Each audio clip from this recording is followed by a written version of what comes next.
August 2 മാലാഖമാരുടെ രാജ്ഞി. 1635 August 2 വിറക് ശേഖരിക്കുവാൻ പോയ മെസ്റ്റിസ ജുവാന പെരേരയ്ക്ക് മാതാവിൻ്റെയും കുഞ്ഞിൻ്റെയും സാദൃശ്യത്തിൽ കൊത്തിയ ഒരു കറുത്ത കല്ല് കണ്ടുകിട്ടി. 3 ഇഞ്ച് വലിപ്പത്തിലുള്ള ഈ രൂപം അവൾ വീട്ടിൽ കൊണ്ടുപോയി ഒരു പെട്ടിയിൽ സൂക്ഷിച്ചു. പിറ്റേ ദിവസം അതേ പാറയിൽ ആദ്യത്തേതിന് തുല്യമായ കൊത്തുപണി ചെയ്ത രൂപം കാണപ്പെട്ടു. അവൾ അതെടുത്ത് വീട്ടിൽ കൊണ്ടുപോയി. എന്നാൽ ആദ്യത്തേത് പെട്ടിയിൽ കണ്ടില്ല. അതുകൊണ്ട് അവൾ രണ്ടാമത്തേത് പെട്ടിയിൽ പൂട്ടിവെച്ചു. 3-ാം ദിവസവും അതുപോലെ തന്നെ സംഭവിച്ചു. അതേ സ്ഥലത്ത് ആദ്യത്തേതുപോലെയുള്ള രൂപം വീണ്ടും കാണപ്പെട്ടു.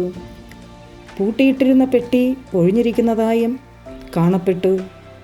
ഇടവക വികാരി ആ രൂപമെടുത്ത് അൾത്താരയിൽ സ്ഥാപിച്ചു. വീണ്ടും ആ രൂപം വിറകുകളുടെ ഇടയിലേക്ക് തിരിച്ചുപോയി. എല്ലാവരും അവിടെ ഒരു കുരിശടി പണിയുവാൻ സമ്മതിച്ചു. ഓഗസ്റ്റ് 2 കോൺസ്റ്റാറിക്കായുടെ മധ്യസ്ഥയുടെ തിരുനാൾ ആഘോഷിച്ചു വരുന്നു. Ave Maria.